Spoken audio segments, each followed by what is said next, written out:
I'm Sandy Polishek, and I'm one of the 3 organizers of History of Social Justice Organizing. Our speaker tonight is Joe Uris.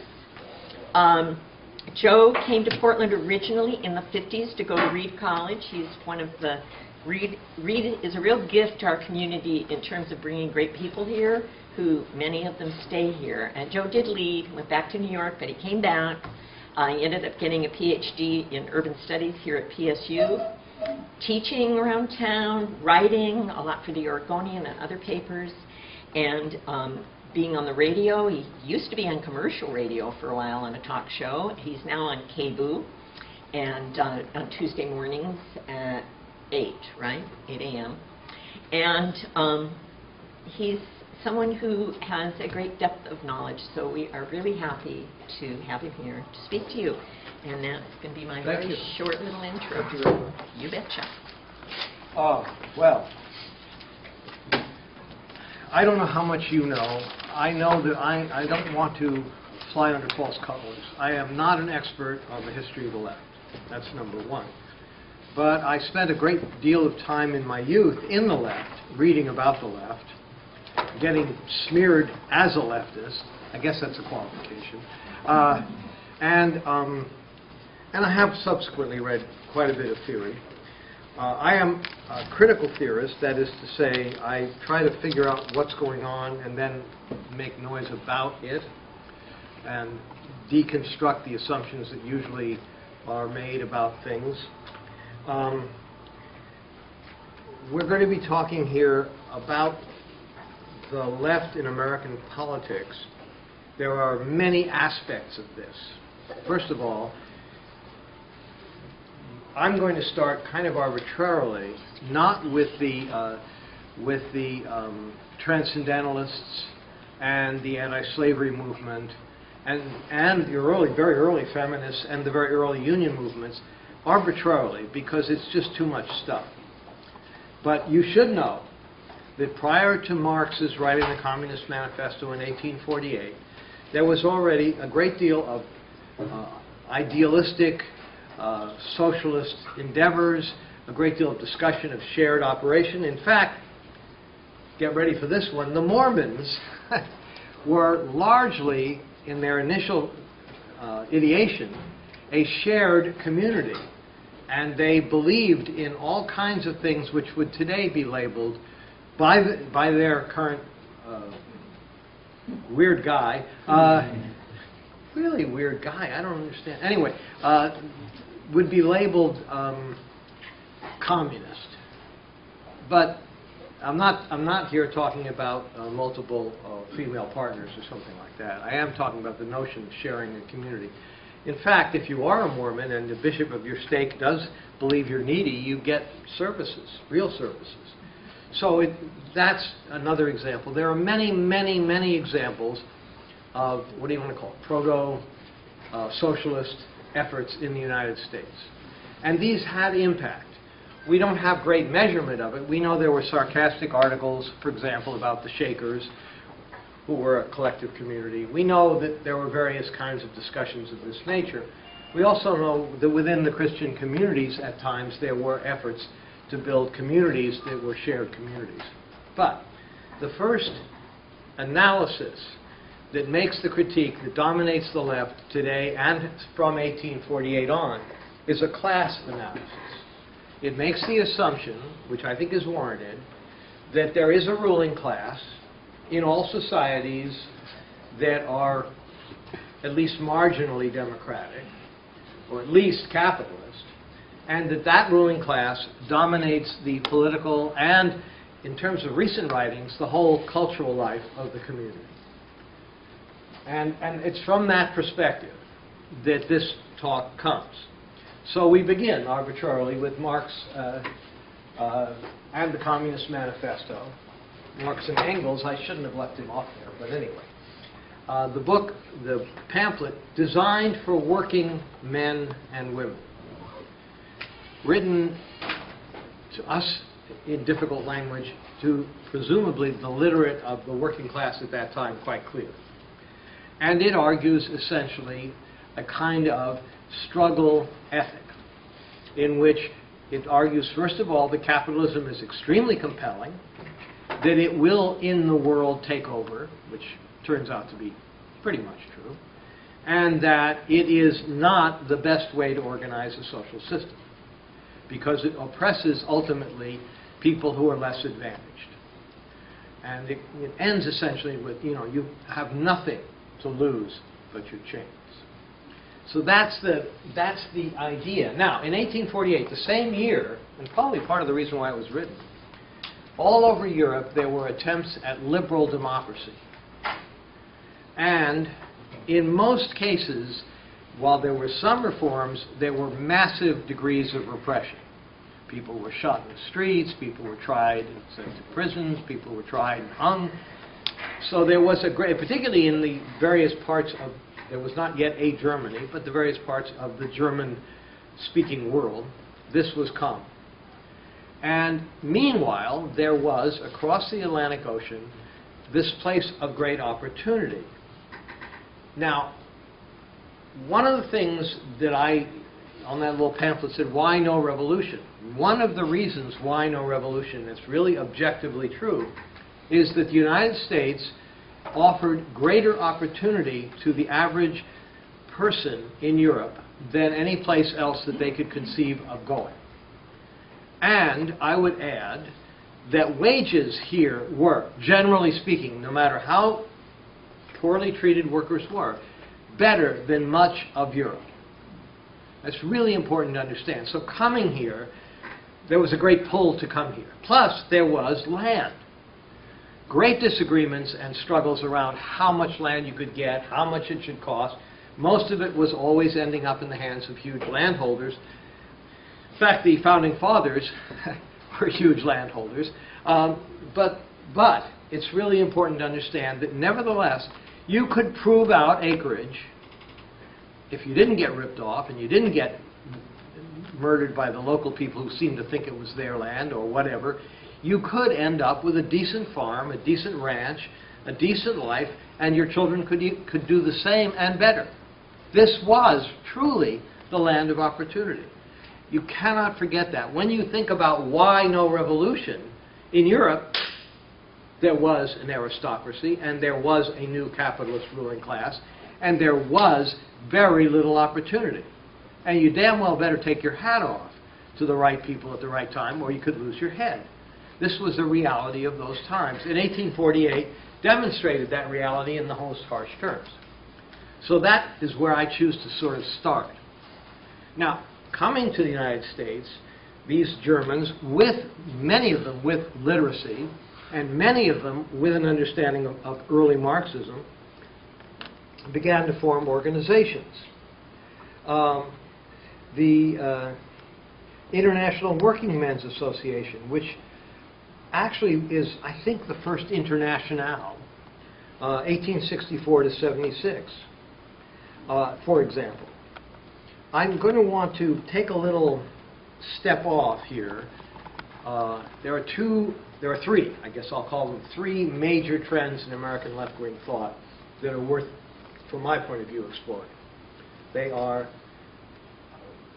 democratic socialism, the socialism of the Norman Thomas socialists, for example, the anarcho-syndicalist movements, of whom there are many, including the Catholic worker movement, by the way. How many of you know the Catholic workers? Do not ignore the Catholic workers. Make strange bedfellows, but fun sleeping with. Never mind.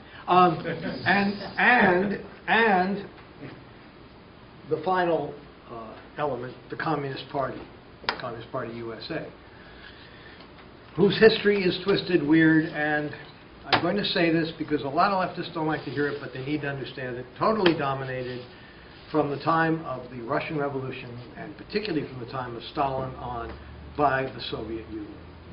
The Comintern, the Communist International, called the tune to a great extent and crushed resistance at the local level in the United States. This is just something that's true.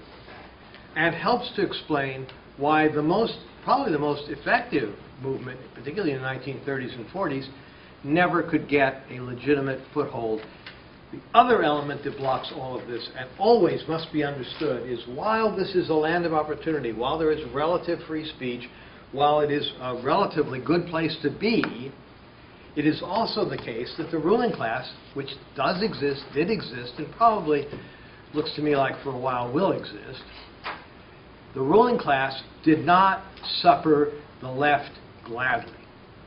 It did all sorts of things to repress it. And when the struggles took form of organized labor struggles, became vigorous, using organizations like the Pinkertons, which first existed to protect, in large part, Abraham Lincoln from what turned out to be very true plots against his life, and later became the armies of the industrialists. All kinds of organizations, almost all the newspapers, almost all the city governments, almost all the state governments were deeply committed to stopping any of this stuff. Now, let's talk about anarchism and syndicalism. First of all, syndicalism, actually, it comes from the word syndic, which means a trade union. Okay, so there are two kind of trends within anarchism. They're not contradictory necessarily, but the emphasis that one puts on them can create problems. The first is a notion, highly ephemeral, of individual anarchism. All external government is by its nature a repressive force. Only the individual in good conscience can act in his or her own interest. And try to put 20 of those in a room together and move a chair. Becomes a kind of a challenge, right? But it's an interesting and, in a way, kind of inspired concept. The autonomy of the individual above all else. Then the more common is social anarchism. It believes in cooperatives. It believes in organized labor as the instrument of the power of the people and the governing force. It believes absolutely in social equality of men, of women, of persons of color, of persons of different language, and so on. It begins as a formal movement generally recognized in both Russia and in France. Anarchists in the history of anarchism frequently engaged in horrific acts of terror. Their rationale for that was multiple. First of all, it would show that the state cannot stop them. Always a good idea, I guess. Number two, it would demonstrate absolutely the power of the people. Number three, if the state responded by repressing, it would repress not just those, but other persons who had left-leaning ideas, and thereby discredit the legitimacy of the state in yet another way. So, and of course, there is an inherent discounting in all of that of the humanity of those who get blown up or whatever, right?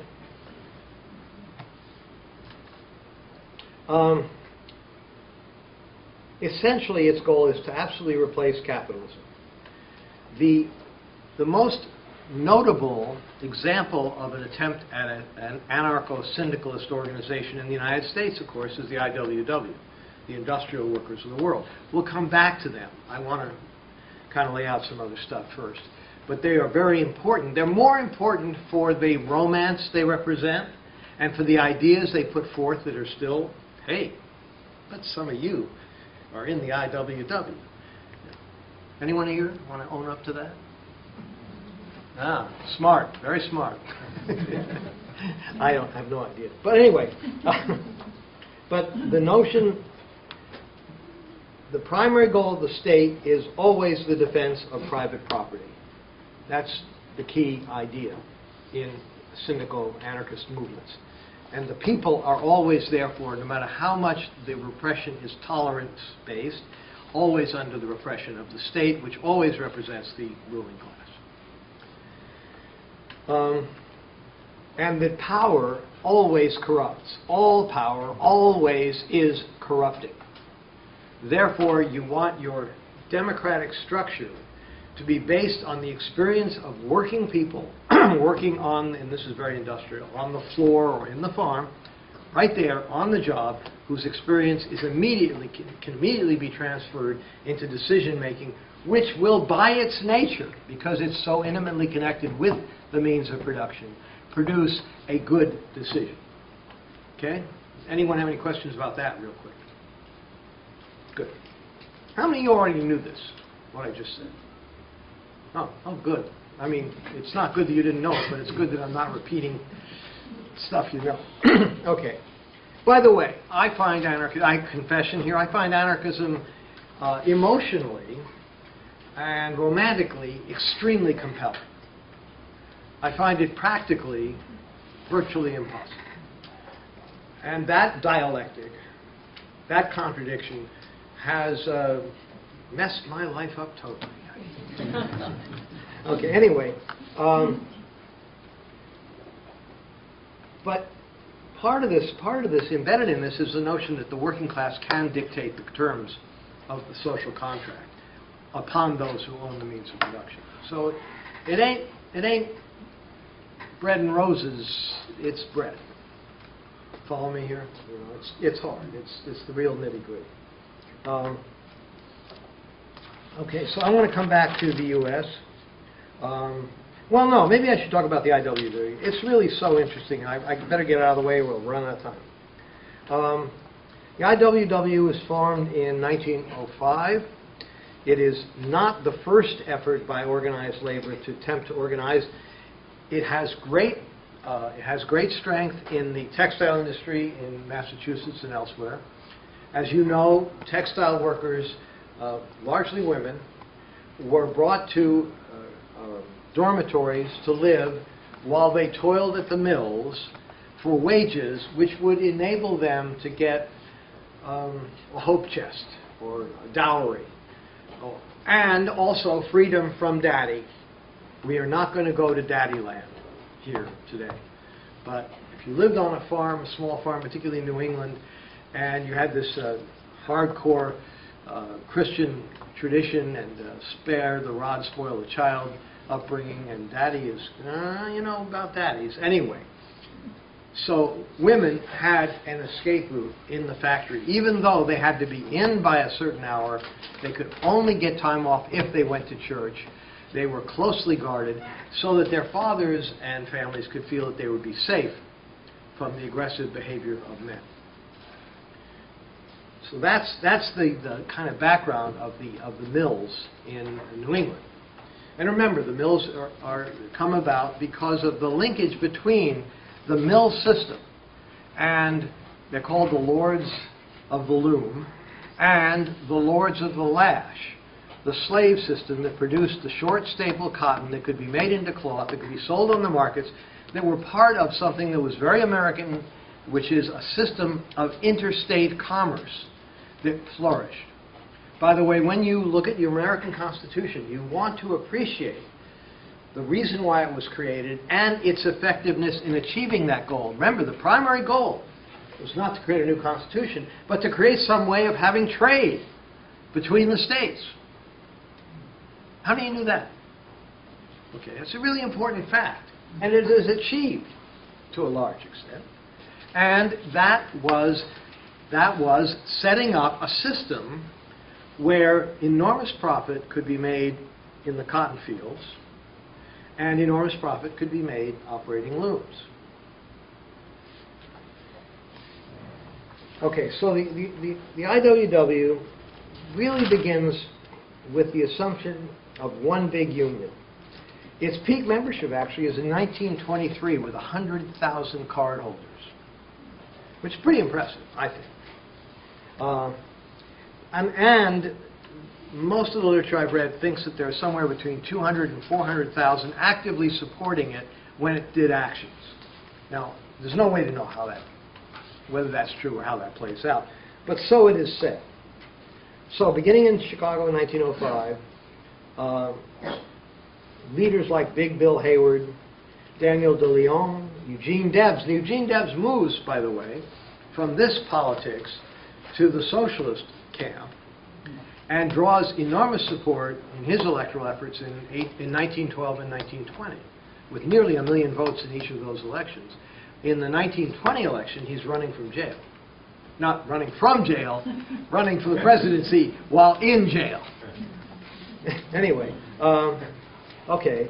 Mother Jones is there. You don't want to forget Mother Jones magazine, by the way.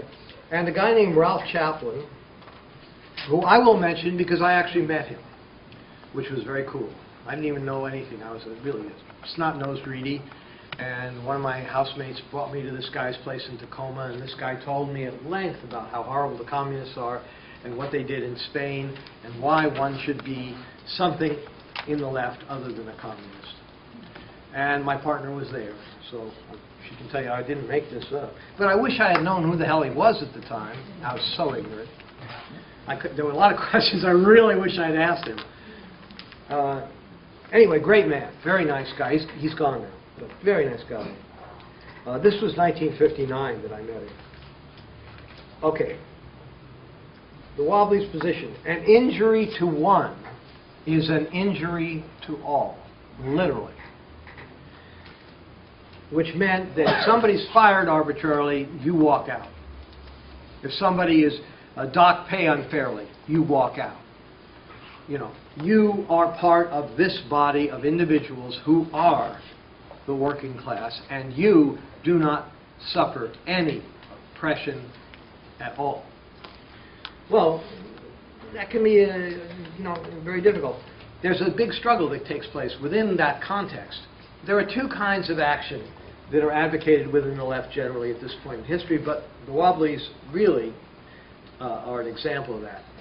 The two kinds are indirect or parliamentary action, which is you organize a political party or you support a candidate that you think you can stand, and you vote for that candidate, and they betray you more or less sooner or later, but it's better than the other person who is really a Nazi or something.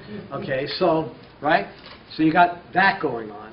And you organize all kinds of stuff, organizations to support the best possible candidates in the political sphere, and to work within labor unions, and to work with the lobbying, and so on, much like the politics that most of us are familiar with.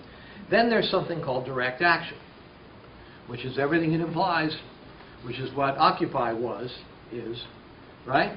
It is a no-nonsense approach to the struggle. It doesn't have any more percentage of success, I don't think, but it is one of two enormously important ways of approaching the problem. And I don't think they're contradictory, though the Wobblies felt direct action was always better than political action. I don't think they're contradictory. I think they complement each other if the goal is to create social change. Okay, so, direct action. An example. After World War, well, at various times, but beginning with 1912, the Wobblies were successful in being involved in organized labor on the docks, in the textile industry in the New England area, in the lumber industry, in mining, leading or being major participants in more than 150 strike actions. So I don't have figures on how many of those were successful. I suspect not many. But still, this is something that gets noticed. What's the expression? The nail that sticks up gets the hammer. This is sticking up, right?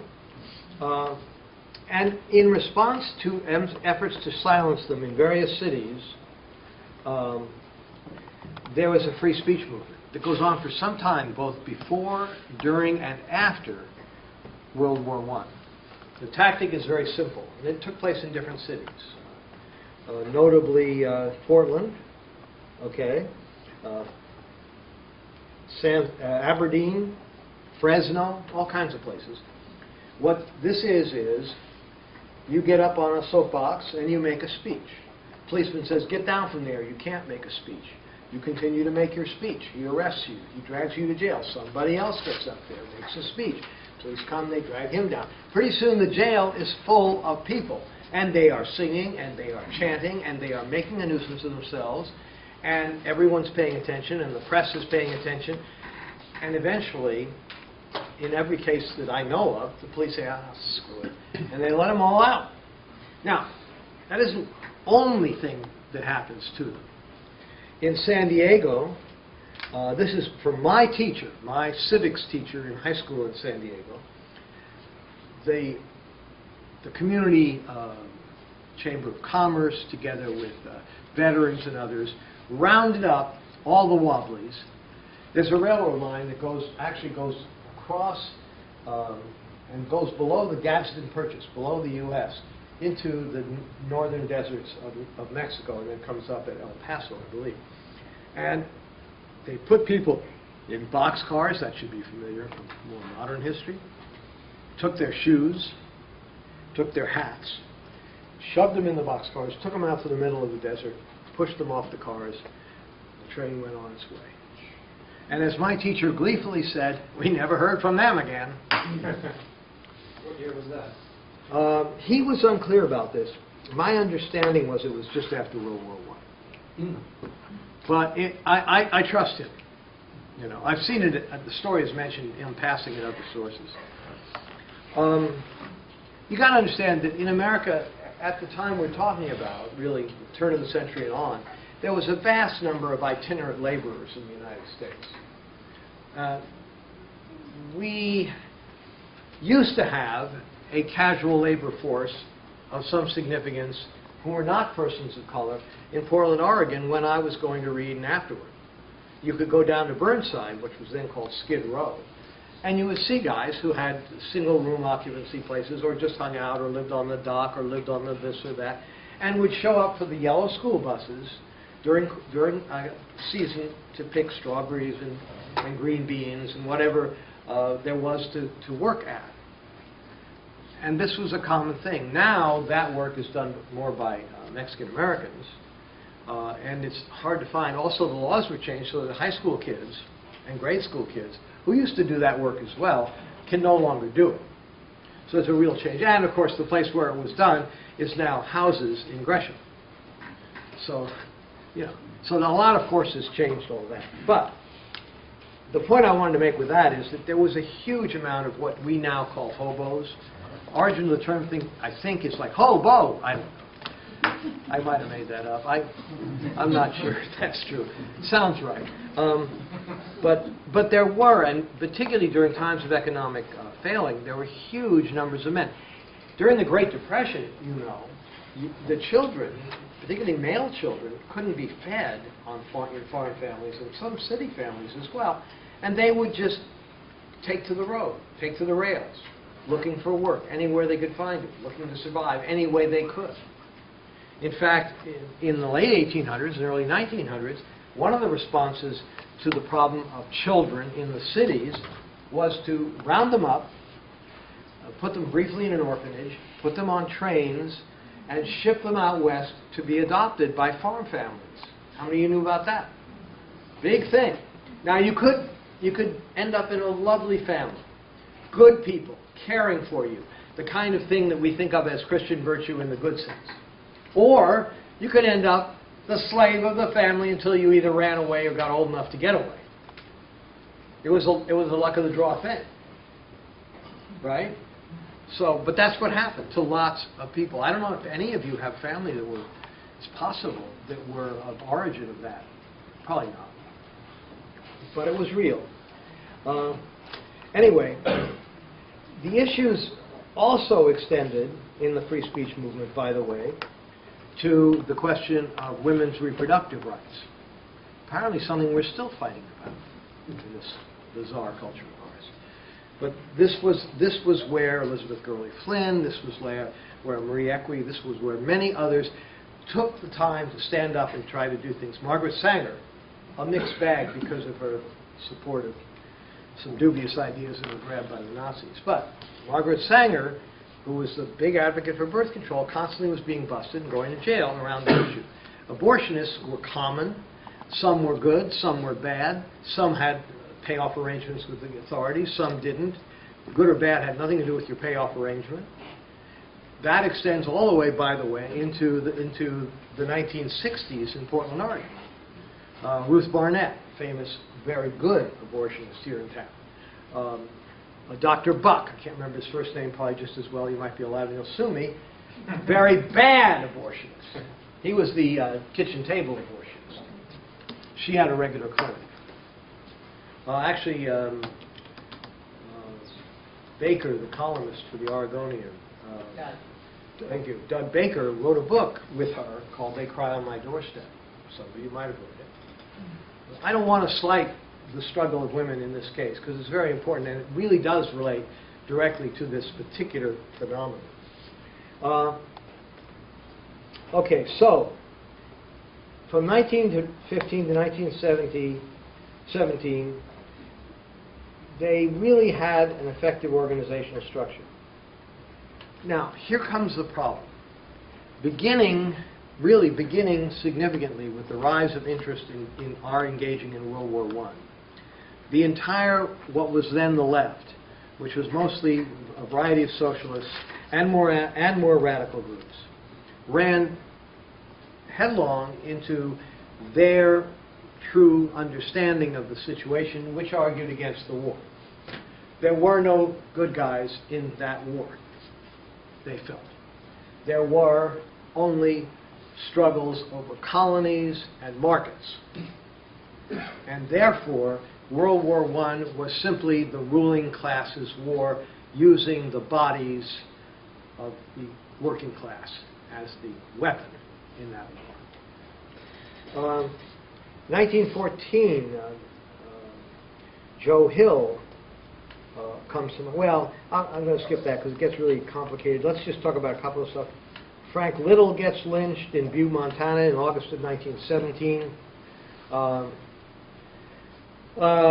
In 1917, 17 members of the Wobblies are tarred and feathered in Tulsa, known as the Tulsa Outrage. This was about the same time, I don't have the date in my head, but around the same time of the Tulsa race riots. There was a subset of the KKK, which was very active in Oklahoma. And in 1919, in Centralia, Washington, on November 11th, you know, the 11th month, the 11th day, the 11th hour, etc., end of World War I, Wesley Everest was lynched. Now, the literature of his lynching suggests that he was castrated, shot, and then lynched. There is no documentation of that. He definitely was lynched, however. I suspect the descriptions made, there's no way to know the truth or falsity of it. It doesn't really matter. I want to come back to the whole concept of progressivism now. I didn't want to skip the Wobblies, and I know I might be running out of time very easily. There are many, many, many of the ideas and the impulses of the IWW alive in Portland, Oregon, notably. I mean, it's pretty interesting in that respect. And I would not discount it. I think that any left political movement always has that wedge at its edge, which suffers the most, demands the most outrageous things, and begins to push, sometimes at least, toward something that can be used and give gains to the great majority of people in the way of reform. I mean, that's my perspective. Without that radical edge, I don't think you get a lot of reform in society. Without John Brown, I don't think the question of slavery would have come to a head in the way that it did. The real reason, of course, has to do with the South's insistence on extending the mandate of slavery into the West, and that becoming an impossibility for all kinds of reasons. Anyway, the Socialist Party of America technically is founded in 1901. It's a social democratic party. Now, the difference between social democratic parties and parties like the Communist Party is that social democratic parties, first of all, are willing to accommodate capitalism. They are demanding certain sets of reforms and certain policies that guarantee the well-offness, that's not the word, of ordinary working people. They demand, and always still demand, adequate housing, adequate food, adequate health care, adequate education. I don't mean to make the list any longer. You get the idea. But they are willing to allow a reasonable profit to come to capital. And the way that is expressed is in terms of money transfer through taxation and law and so on. That is not the same as the Wobblies, whose position is The ruling class and the working class have nothing in common.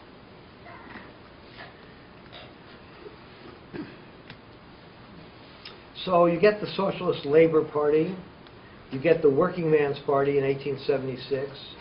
The name changes in 77. It combines. The Socialist Labor Party becomes a major political force for a while. There's a great deal of labor strife in 1877. Now, I have to apologize. I'm going to have to jump around, and I'm going to have to skip stuff because we just don't have time. It's a lot of stuff.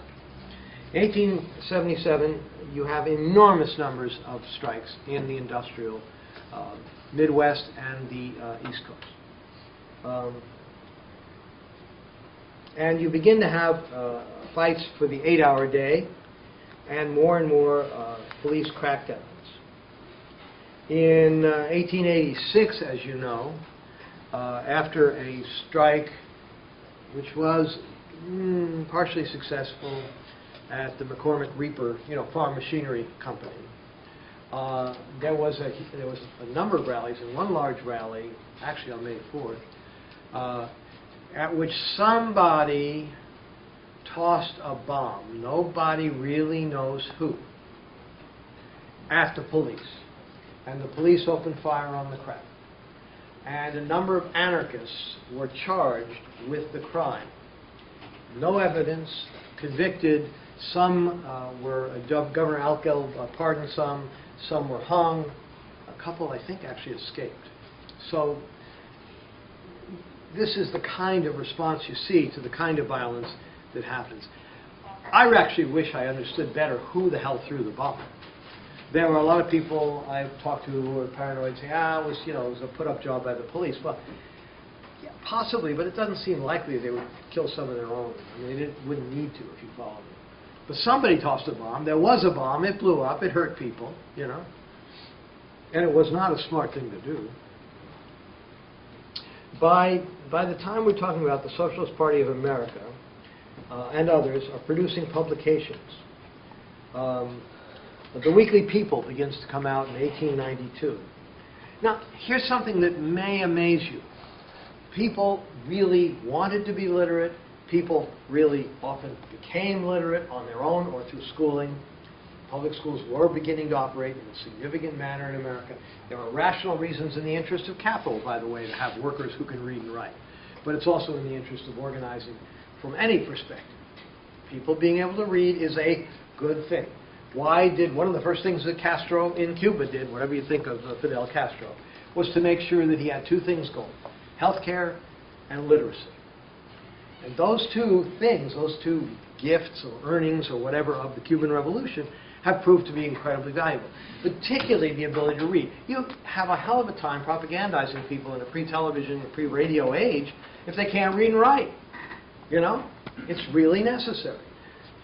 And also, in terms of the ruling class, persuasion works both ways, right? They can use the newspapers. They can give you funny pages.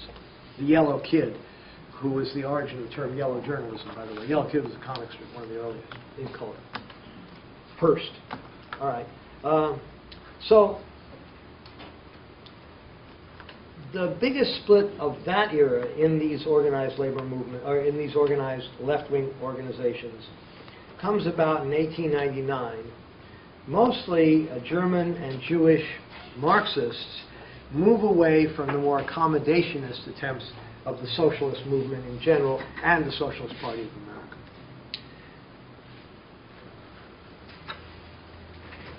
So eventually, though, there's a Socialist Party of America established with Eugene Debs as one of its leaders. Now, it's really important to understand what World War I did at this point. It really stripped away from people the ability to be nationalist and leftist.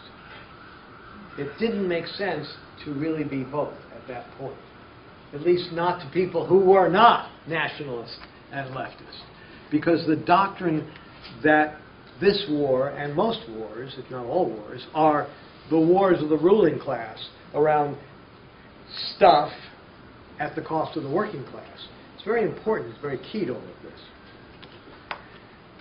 But of course, opposing World War I has an enormous cost. People like Debs and many others who were pacifists or simply resistors to that war went to jail. And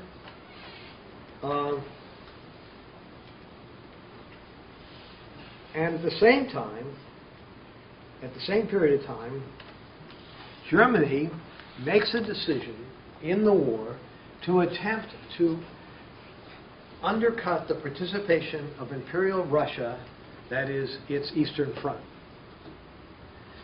To do that, they take Vladimir Lenin, they put him in a sealed railroad car along with some other guys, and they ship him to Russia, just as enormous chaos is developing around the total inability of the Tsarist regime to provide food and decent weaponry and decent support to its armies fighting the Germans. Consequent to that, there is initially a reform revolution, a social democratic revolution, which does not bring peace and bread, and then the development of Lenin's socialist revolution, his real Marxist revolution, which creates the Union of Soviet Socialist Republics, and ushers in a period of civil war that is quite long, with a complex consolidation of power that I'll try to do some of, but gets real complicated. In consequence of the development of the Soviet Union, there is a left-wing split between those who want to hew to the Soviets and see the Soviet Union as the vanguard of the revolution, and those who want other approaches, and particularly an American approach. One of the chief arguments of people not in favor of following the Soviet Union, which is not ideological so much as it is, I think, practical, is that the United States, as a bastion of capitalism, is more effective. It meets the needs of the people in a far greater way than was happening in most of Europe at that time. Certainly in the case of Russia. So there was this kind of, well, it worked in Russia, it should work here, kind of thinking. Not a good idea. Okay, and by June of 1919, there was a big struggle going on within the Socialist Party between those who are pro-Soviet and those who are not. And that's really simplified. Really simplified. John Reed and others wanted to gain control of the Socialist Party. Others joined, including the Russian Socialist Federation Group, and others wanted to create a new Socialist Party, a new Communist Socialist Party. Eventually, there is a CP of America created in Chicago in September of 1919, actually at a secret meeting in Woodstock, New York. Whoa, do you think? Anyway,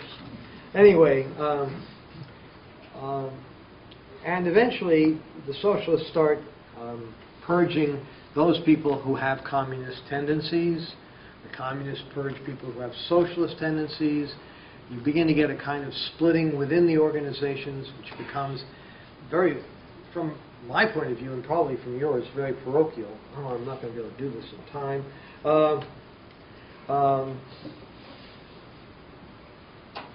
The socialists, the CP was secret from that time, 1919 to 1922, and then it joins a Farm Labor Coalition just about the same time as Fighting Bob La Follette. God bless Fighting Bob La Follette.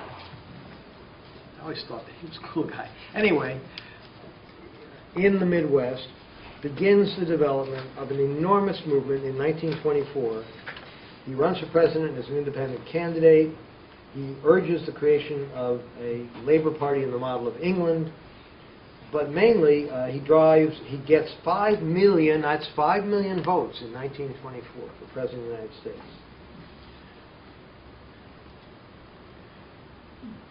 What ticket? I'm sorry? What ticket did he run on? Progressive. He ran on the Progressive Party. It was called the Progressive Party. It was sort of the hind end of the old Roosevelt progressives, but so much had changed. You know, and we're going to come into a time when we discuss Minnesota. Well, we're not going to probably get time to discuss Minnesota with the Farm Labor Party. which is the Democratic Party, but not really, and the happy warrior Hubert Humphrey, but not really, you know, stuff that some of us will remember, but not really. Anyway, Norman Thomas gains control of the Socialist Party during this period of time. He gains it through his actual anti-fascist positions, beginning, I'm going to really jump ahead to 1934. Now, one of the things that's happening in the world during this period of time is the rise of fascism. Mussolini takes over in Italy, out of a chaotic situation, previously a socialist, now a fascist, believing in something that should be very familiar to you, scarily familiar to you, which is the notion of a corporate government. That is, a government that is the corporations and the government working together for the betterment of all of the people. And of course he co-opts the labor unions. Any labor union that doesn't hew to his line is destroyed. He uses terror tactics, he uses jail, he uses... one of his favorite stunts was to anyone who was in the opposition and discovered to be that would be invited to the police station and invited to drink to Mussolini. The poor scared soul either would or would be forced to drink to Mussolini, but it was really mineral oil. The person would then be taken outside, tied to a lamppost in the public square, and the mineral oil would do its thing, and that person would be humiliated. That's just one of many little games that the fascists, the black shirts, carried out. Now, it gets really complicated at this point, because the Communist Party is not late in the 1920s and early in the 1930s. The Communist Party is not a very strong organization, but it has the support of the Comintern, which means that money and advice and agents are flowing to and from the American Communist Party. Now, this is something that a lot of people on the left don't like to deal with or don't like to acknowledge, because it enters into a very complicated set of complex international arrangements that do not speak well for the Communist Party USA, I have to say.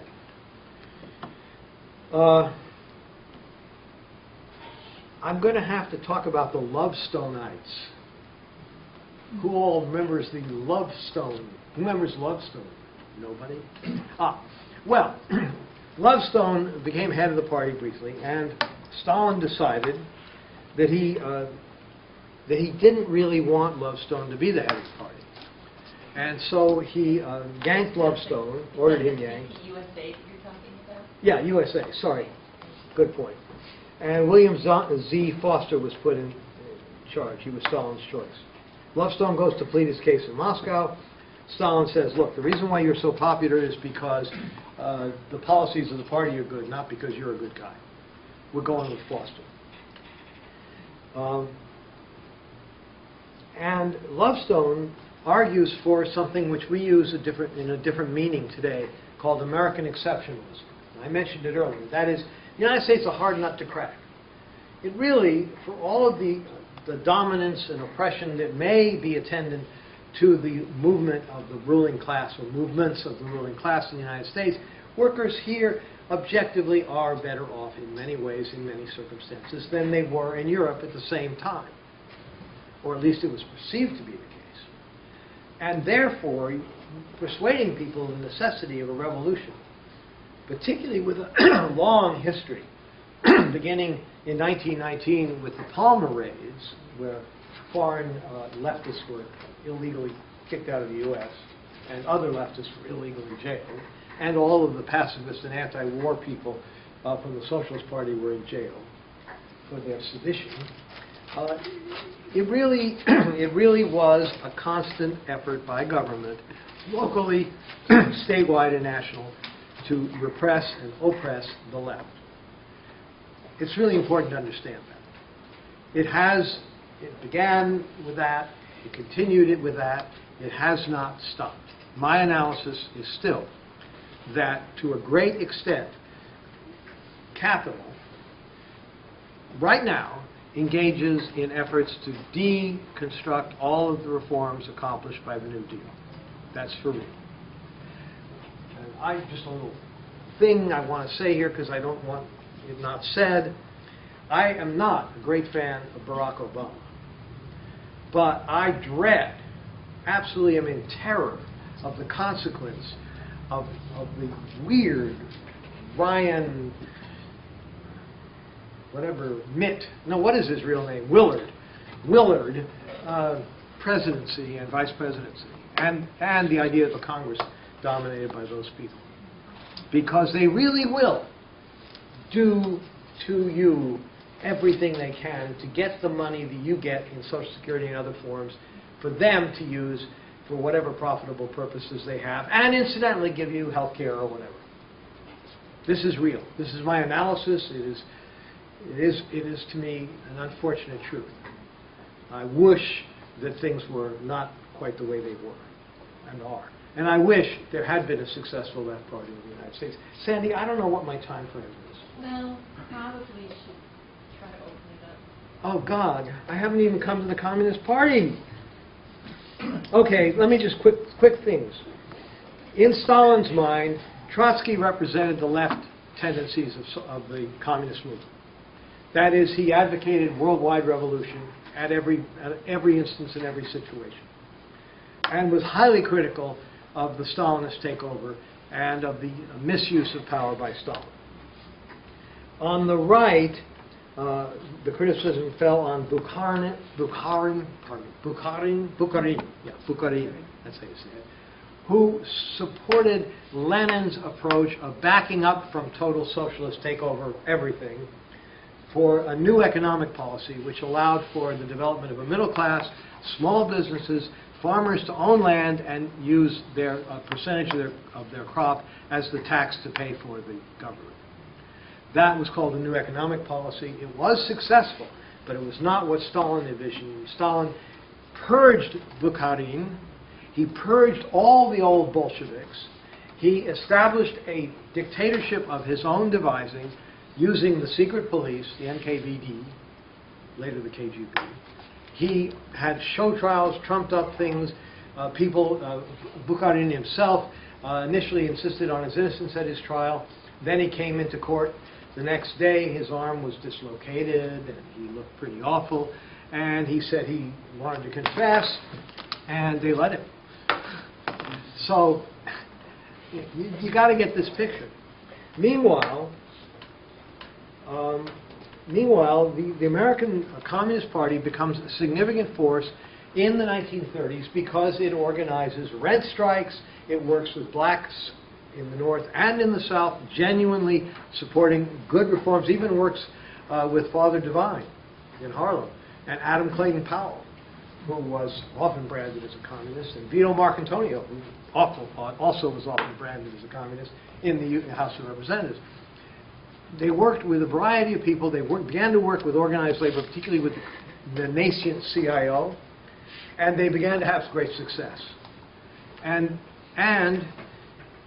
all of that increased with, increased with the, I'm wearing these things and they're no good. I'm aged and I have ear things. Anyway, and they fall off when I forget to scratch my head. That's a terrible confession.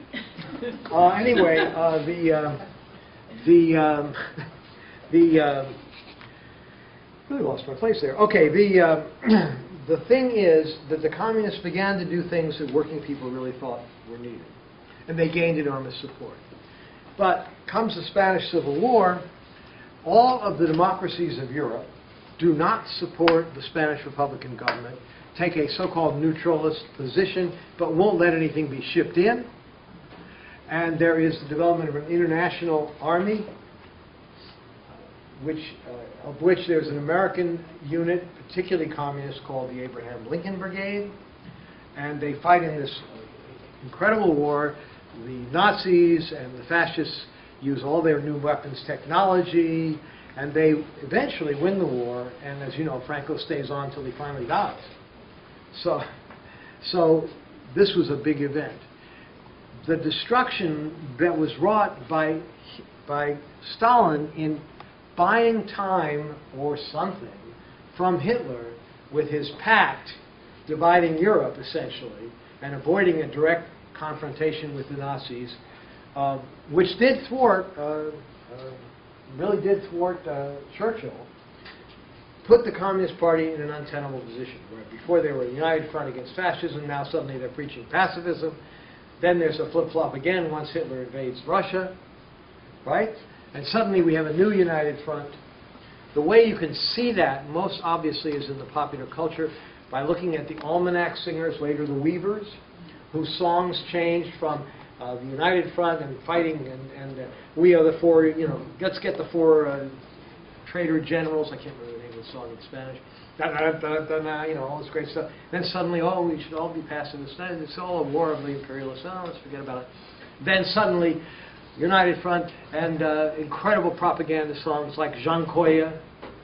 Anyone ever heard Jean Koya? Oh my God, you should all hear Jean Koya. It's a wonderful Stalinist propaganda song about the Jewish collective farms. He had relocated the Jews to a place close to Siberia, and they got to have collective. Okay, so anyway, oh God, I wish I could. Hey Jean Koya, hey Jean Koya, Jean Koya, and so on. Just past brother and great song, great song. I grew up with that song. Oh my God. All right. Lovestone ends up, because he's ousted from the party by Stalin, going to the ILGW, the International Lady Garment Workers Union, under David Davinsky. Davinsky takes him in. He works there. He then moves over to the Auto Workers Union. He's taken in there. Walter Meany doesn't like him. Ruther doesn't like him. Finally, they all toss him out, and he goes to work for, guess who? The CIA. What a guy. He sees his opportunity, and he takes it. This is real. This is all real.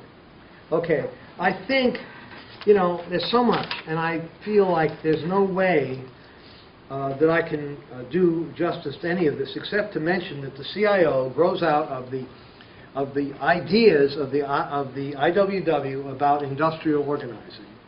Industrial organizing, just very briefly, and you probably all know this, but very briefly, is to organize an entire industry. The American Federation of Labor believes in organizing specific trades. And part of the function of the AFL was to keep wages high by keeping foreigners and ladies and people of color the hell out of the union, making sure it was only the best craftsmen, and therefore the highest paid. On the other hand, it did have great organizing success in various locations. So, mixed bag. But the CIO takes its idea from the IWW, which is not only the IWW's idea, and organizes whole industries, encouraged by Roosevelt, who gets to build a coalition, which is incredibly powerful at that point, and saves the country by raising wages in the auto industry and the steel industry and many others, creating United Auto Workers, United Steel Workers, and others. I have much more to say. I think we should have questions. Or not. What do you want to do? Yes? Yeah, I guess that maybe it's a little bit off topic, but did the U.S. ever send troops during World War I to the I just Soviet pulled my Union? ear things out, so you have to be Did the U.S. loud. ever send troops to Russia during World War I? Oh, yes, after World War I. The United States sent an expeditionary force along with England and actually fought on the side of the whites, so-called, in several locations. I don't think they were pulled out again. I'm not sure, but I think around 1923, but I'm not sure. Yeah, we did do that. It wasn't a huge number, but it was significant. After the war. Yeah, after the war. Yeah. It's such a gigantic topic, but I find it interesting a couple of strains here that seem consistent, and especially if you look at, Howard Zinn's books, and he does a good job showing, how one thing builds upon another. Yeah. Let me just say about Zinn. I don't use him to teach my U.S. history course because it's entirely focused on one aspect of American history. I don't diss his work, but I do want to make that clear. It ain't enough. Well, I disagree with that because he's written a play about Emma Goldman. He's written a lot about. Well, Native he's great American- on left-wing history. Right. But that's one could debate it endlessly. Yes. So two kind of strains. One is, like I said, how things build up upon one upon each other, and often things that, we take for granted, and things they came just out of the sky as a result of such a long struggle, including simple things like women being able to ride a bike. 100 years ago when women rode bikes in England or America, stones were thrown at them, they were thrown into jail and so forth.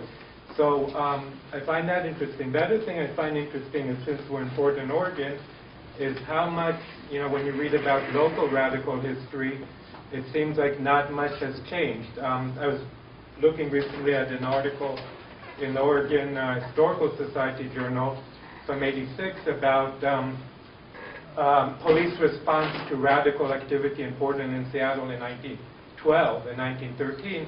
There were strikes, the free speech movements, the Wobblies, and it's straight out of the pages of last year with Occupy, whether the mayor and the business are working together, the response of the press, and so forth. So I find that interesting, both how, there's things continue and also change at the same time. Well, that's certainly true. But also, I think that there is, in Portland, a kind of measured, I don't consider it adequate, but a measured way of dealing with these things under this particular mayor. I reported from the Occupy. I spent some time down there. I did not spend any nights there. I hung out at a meeting until I couldn't stand it anymore. And I have to say that about it. It's just, I don't have the patience for that. I think it is a movement that really needs a historical frame of reference. And some of the advantages, I said this to Sandy the other day, when Martin Luther King and others began organizing, after years of struggle in the South for black people to regain or gain their rights, they went through a period of intense training, and they had the church as their rock. To build a left movement now, there is no intense training. For example, the Highlander School. Some of you must know Highlander. Well, it's a very important place for folk music and for training organizers from way back. They had that.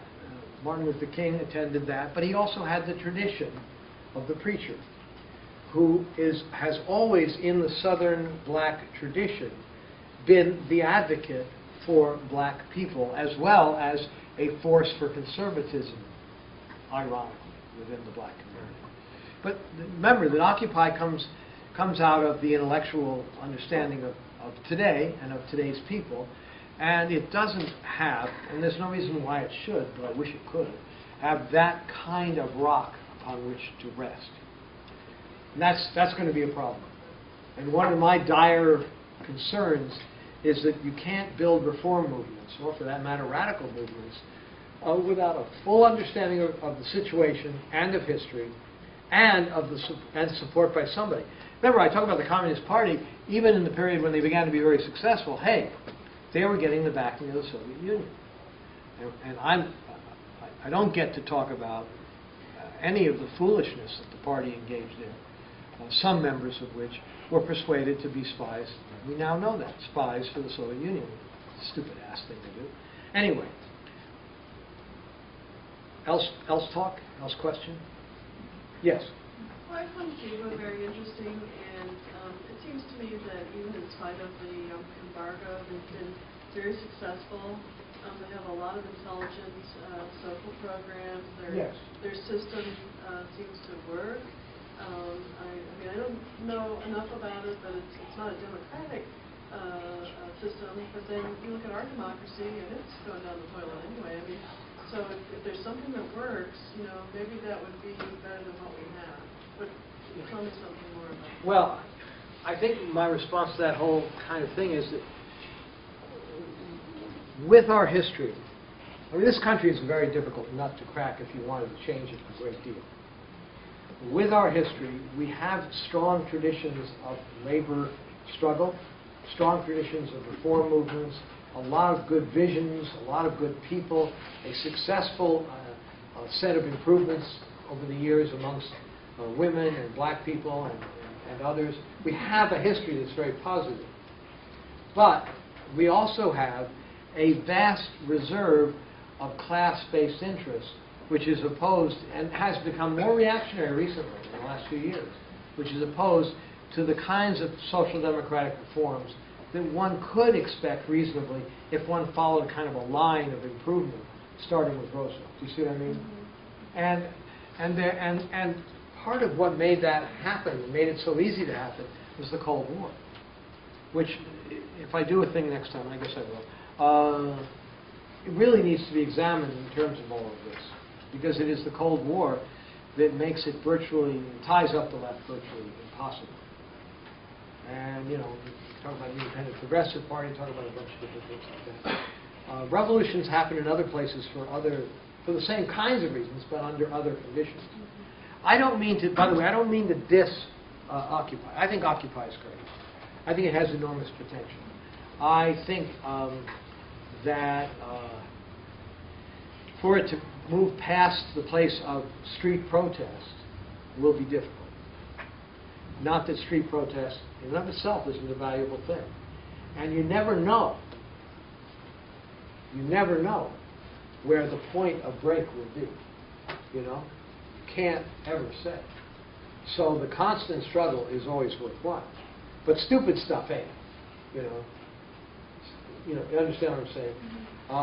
My experience in life included having to deal with, at one point, a brief story, having nothing to do with this period, but the student struggles of the 1970s, of the 60s and 70s, which I know pretty well. There was a big moratorium march here in Portland, and I thought it was cool to get a bunch of people together, a small group, to take flags down on all the big buildings and put them at half-mast. Symbolic, fun. Fun, always good. And we had a meeting, and I said, okay, here's the deal. If the door's unlocked and we can get to the roof and we can lower the flag, we do it. If the door's locked, we don't. If somebody orders us out of the building, we leave. And somebody said, why? I said, because you move from a possible trespass misdemeanor to a felony conspiracy by this conversation if you don't do what I said, right? And sure enough, at some point, we get to some building and the door's locked, and there's this young guy, and he says, oh, let's kick it in. Come on, we can kick it in. It'll be easy. Let's kick it in. And I said, no. And a few weeks later, I saw him in the police union. This is real. This happens. Discipline, internal discipline, You're saying is absolutely necessary. He was a Pardon? cop? You were saying. Oh, yeah. Oh, wow. Absolutely a cop. No question about it. Wow. Hey, this shouldn't shock you. It really shouldn't shock you. Police, there used to be, and maybe still is, I don't think it's that name anymore, there used to be what used to be called the security division, Red Squad. Red Squad. What was the name of it? Criminal Intelligence Division, thank you. And it worked hand in glove with the FBI here in town. And it also worked with right-wing organizations. And it was very, Charlie Trumbull was one of the head officers of it. They sort of knew people on the left. They sort of were friendly and sort of not. They sort of screw you over and sort of not. It was one of those odd, if you understand the relationship between criminals and cops, that relationship on a much more minor scale existed between the left and the police. Okay? For example, the reason why there's a police union right now is because the ILWU, the Longshoremen's Union, boycotted and forced, because they could under their contract, the city to negotiate, I don't want to make a long story of it, but to negotiate with the police to give the police their union. Now, I don't think there's anyone in the police department today who knows that or remembers that, but it's true. It's absolutely true, yeah. To illustrate your point, one of my best friends at college was on the Central Committee of the Communist Party of Los Angeles County. Really? And their biggest worry was they didn't know which members of the Central Committee were police and which were real communists. Well, it is a problem. I mean, I remember people joking in various meetings of various organizations about how many people there really were just there because they were being either paid as informants or were, in fact, agents. And this is a problem. And it's all happening now, too. Homeland Security, terrorism. National Security Agency. I mean, all this stuff is real. And what's terrible about it is, of course, it makes you paranoid. So you don't know, you understand what I'm saying? It ties you up. It makes it hard to work. It makes it hard to act. And it makes you have to be very, very, very conscious of what's going on. So what Anyway. did you say to that cop? Pardon me? What did you say to that young man when you saw him in the police uniform? Not a thing. Are you kidding? You know, they got guns. They got clubs. They got the law. Did he act like he recognized you? He smiled. But, you know, police are civil. He might have just been smiling. Stuff like that, everyone has, a lot of people have stories like that. The basic rule about an action is you should know what you're getting into. You should understand if you're breaking the law, what law you're breaking and what you can expect as a consequence of it. If you wish to commit civil disobedience, in that case you go ahead. You should never use violence. They hold all the cards. Never mind the ethical questions, which I think are real. They hold all the cards. So nonviolence is a necessary discipline in any kind of action which involves breaking the law of any sort, even standing on the street or something. That's my feeling about it. Are we done? No. Well, I just wanted to add a nonviolent act, as someone who went through a lot of training on it, it takes a while to learn that discipline. Absolutely. And it is being taught in Florida. that's great. Yeah. No, I think these are things that are learned and worth learning. You know, politics is a fun game to play, but just like football, i.e. soccer, or baseball, you got to really train well for the game because nobody's kidding. You know, it's real stuff. Yes. Do you think that Obama's response to Occupy might cost him the election? Oh, I have no idea. He's very fortunate in this election in that Romney can't open his mouth without shooting himself in the foot, and it's kind of he's the most unpleasant persona running for president that I have ever. I mean, I like John McCain. You know what I mean? He's kind of a cool guy, but this guy is really creepy. I don't know what the hell's the matter. I mean, who running for president says, fire people, I love to fire people? Who the hell says that? I mean, what is that? Or 47% of the American people are sleazeballs, and we ought to, what the hell's going on? But I'm glad, and I wish Obama would do what Harry Truman did in 1948, which is to point out what a lousy Congress he was handed. Not just what lousy conditions there were, but lousy Congress. You remember this famous Harry Truman story, right? He either had somebody or somebody at the end of one of his whistle stops yelled out, "Give him hell, Harry!" And then every whistle stop thereafter, somebody miraculously said, "Give him hell, Harry!" And Harry Truman, in 1948, pulled it off where nobody thought he could. Because, I think largely because, he beat up on what was truly a bad Congress. Do-nothing Congress. Yeah, a do-nothing Congress, which is the whole tactic that the Republicans, we know, I mean, actually went to a meeting to do it, adopted to make sure Obama would not succeed. It's like treason to me, I mean, in the face of a true economic crisis. How could you do that to make sure you ended up with political power as a party? I mean, it's, to me, very bizarre, but clever. Okay, what else? Yes? Well, I hope that we can find out how progressives can take the upper hand in this whole. You're not looking at me when you say that. No, let me be clear. There are many, many historic examples of success.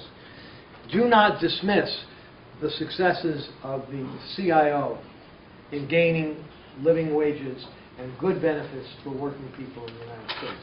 There are rollbacks, but there are great successes. Do not deny the importance, for example, obvious stuff, freedom for black people, the women's movement. I mean, there's so many things that are good things that have happened that, yeah, there are people who want to, do away with those or roll them back or control them or whatever. And the struggle always continues. But we have, in this country, a long history, really, of some significant improvements, even in our constitutional system. We have direct election of senators now. They're harder to buy, not impossible, but harder to buy. Yes. Somebody over here. Oh, I'm sorry. Yes. I was thinking back to the 60s and 70s in the Vietnam era and some of these big gatherings, and there'd be somebody who sounded pretty reasonable and pretty smart, pretty sharp against the administration. I'm thinking about the Century City riots. Lyndon Johnson was there. Yeah. And I was there. And you can almost smell him. And something about what he's saying, if you listen close and then question him or her, then it comes out there's something going on here. Yeah. And I will speak up and challenge him. And then I'm a little nervous that they don't nail me. And sure enough, it turns out later on, like we saw this guy with the cop later on, you can finally find most of them oftentimes. But you got to speak up and challenge them. Oh yeah. Oh yeah. I agree with that. And I don't know whether you can always tell or that they're always there. I mean, I don't like to make any absolute assumptions about these things. But it's a complex game being played, and I call it a game, but it's awful real. And it's important to understand the thing I said before, though. There is progress. Things have improved. The life of many, many working people in the United States is much better consequent to the Roosevelt era, consequent to the eras of even the Lyndon Johnson, you know? This is real stuff, and it matters to real people. Healthcare matters, childcare matters, parks matter, working hours matter, working conditions matter, and so on and so on. Yeah. I was wondering if you could comment on very current movement that Which aspect? of forcing social change, not for eroding or working on this issue. In fact, there seem to be some people in Congress who have some sense of progressivism. Well, there's actually a progressive bloc in Congress and a black bloc in Congress. I think Russ Feingold outlined. Yeah, there are a number of decent people in the Congress of the United States, decent in the political sense. And Progressive United, for example, Russ Feingold Yeah. created 21st Century Democrats is more middle of the road, but also progressive I compared just to want a lot. to hear those people announced here. Yeah. Because there Sure, are people but who are not there. again, let me emphasize, I talked about the distinction between direct action and the stuff of regular politics, left-wing politics. Both are constantly needed. There is nothing wrong with 100,000 people in the street demanding social reform. What's taking place right now in Europe is a real test of the power of the people. I don't think they're going to win, because I think capital has the upper hand, but they may. And it's really important that people not shut up. Never shut up. Also, it's important to use your head about it. You know, the other aspect, people who don't vote because they know it's always the lesser of the two evils are being awfully naive, because it's the lesser of the two evils. Right? Yeah. I just wanted to mention one other thing you brought up the subject. Wellstone Action. They're some of the best trainers for people to get involved actively in politics on the ground and to train to run for office on every level. I didn't hear the name. Based on Wellstone Action. It comes out of Paul Wellstone and his kids and that movement in the Midwest. You know, I feel a little guilty. This is a very truncated presentation of necessity. I hope some of the information was useful to you. I am a fairly cynical fella. I do not want my cynicism to rub off on you. I do believe that there can be a better world, and I do believe that all of us can work to achieve it. And I do believe in the existential notion that trying is a hell of a lot better than not trying. That's it for me, unless you have questions.